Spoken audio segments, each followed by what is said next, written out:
ओम शांति। आज ही हम सुना रहे हैं, क्या पेड़ पौधों में आत्मा होती है या नहीं होती है। बहुतों के मन में यह प्रश्न होता है और कहीं उन्हें प्रॉपर उत्तर नहीं मिलते हैं तो वे दुविधा में रहते हैं। तो आज ही हम स्पष्ट कर रहे हैं, क्या पेड़ पौधों में आत्मा होती है या नहीं होती है। और इस दुनिया को खास दो हिस्सों में बांटा हुआ है, एक है प्राणी जगत और दूसरा है वनस्पति जगत, यानी पेड़ पौधों की दुनिया। कुछ बातें जो प्राणियों में देखा जाता है वही बातें जो वनस्पतियों में देखा जाता है।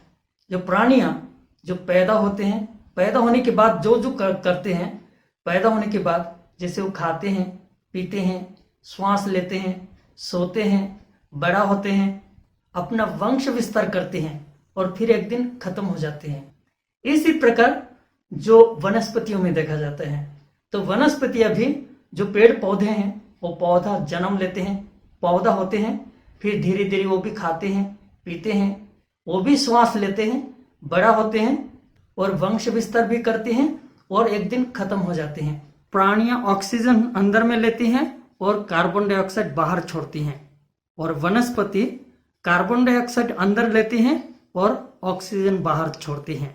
प्राणियों में कुछ प्राणियां ऐसे होती हैं जो दिन में वो जागती हैं, खाती हैं, पीती हैं और रात को वो सो जाती हैं।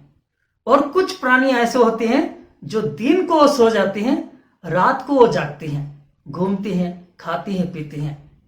इसी प्रकार वनस्पतियों में भी कुछ पेड़ पौधों में इस प्रकार नजर आते हैं। कुछ पेड़ पौधे हैं जो दिन में वो जागते हैं। दिन में जागते हैं माना, और दिन में उनका पत्ते या फूल खिला हुआ रहता है या खुशबू फैलते हैं। और कुछ पेड़ पौधे जो रात को जागते हैं। रात को जागते माना, रात को उनका पत्ता या फूल खिला हुआ रहता है, रात को उनको खुशबू फैलती है। दिन में वो जैसे उनके पत्ते या फूल मुरझा हुआ रहता है, दिन में उनको खुशबू कोई फैलती नहीं है। जैसे प्राणियों में लाखों प्रजाति के अंदाज में है, उसी प्रकार वनस्पतियों में भी लाखों प्रजाति के अंदाज में है। इन बातों की समानता को देखकर लोगों के मन में स्वाभाविक ये प्रश्न उठता है कि पेड़ पौधों में क्या आत्मा होती है या नहीं होती है। प्राणियों और वनस्पतियों में जो कुछ बातें अंतर हैं, उस अंतर को भी हमें समझना है कि प्राणियां जहां मर्जी वो जा सकते हैं, चल सकते हैं, लेकिन जो वनस्पति हैं यानी पेड़ पौधे हैं, अपने मर्जी से जहां मर्जी वो जा नहीं सकते।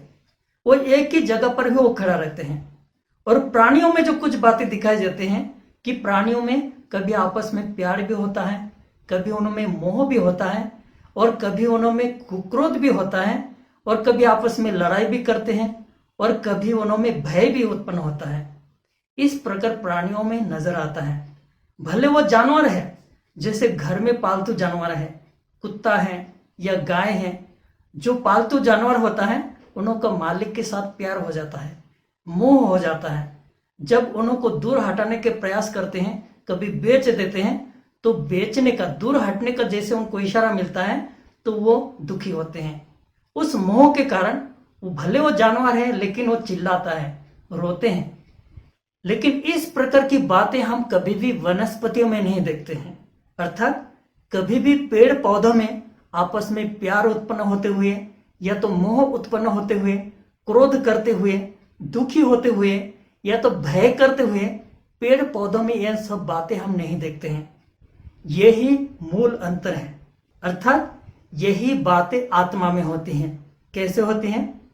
सभी प्राणियों में आप देखेंगे नंबर वन ये बातें दिखाई देती हैं। भले चींटी बहुत छोटी होती हैं, कभी उसको भय भी होता है और कभी गुस्सा में कभी काटने की प्रयास भी करती हैं। सभी प्राणियों में ये तीनों बातें जरूर होती हैं, नंबर वन होती हैं।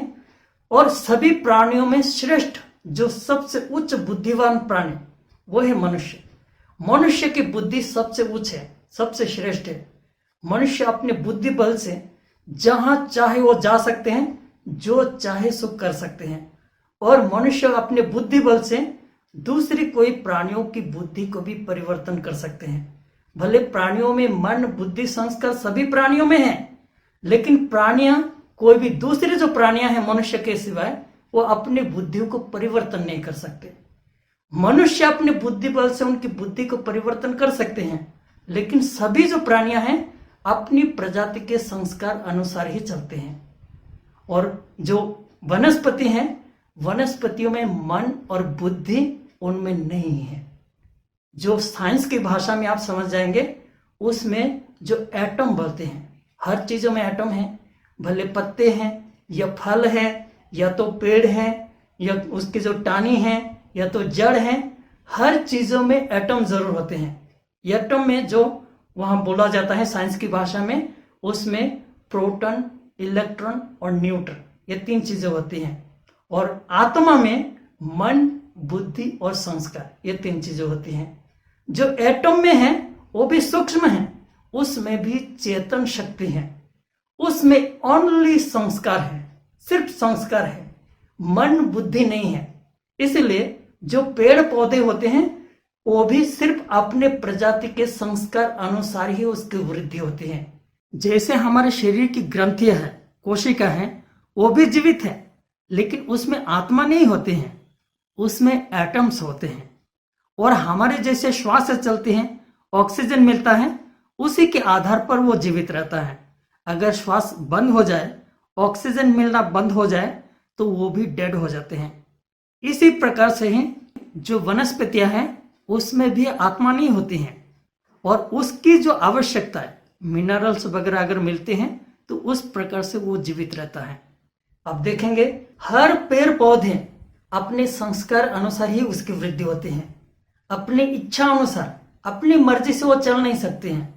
भले एक बीज है, वो चेतन शक्ति है, लेकिन वो खुद उग नहीं सकते हैं, वो खुद एक पेड़ नहीं बन सकते हैं। आवश्यक अनुसार उनको पानी मिले या मिट्टी मिले तब वो उगेगा, तब एक पेड़ बन सकता है।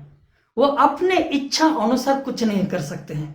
अर्थात जो प्राणी हैं और जो वनस्पति हैं, उन्होंने यही 2 अंतर हैं। जो प्राणियों में आत्मा होती है, माना आत्मा में मन बुद्धि होती है, संस्कार होते हैं, अपने इच्छा अनुसार सब कुछ कर सकते हैं।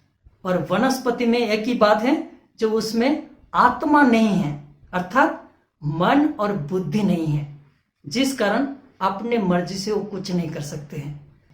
तो ये दोनों बातों का अंतर तो आप समझ गए होंगे। ओम शांति।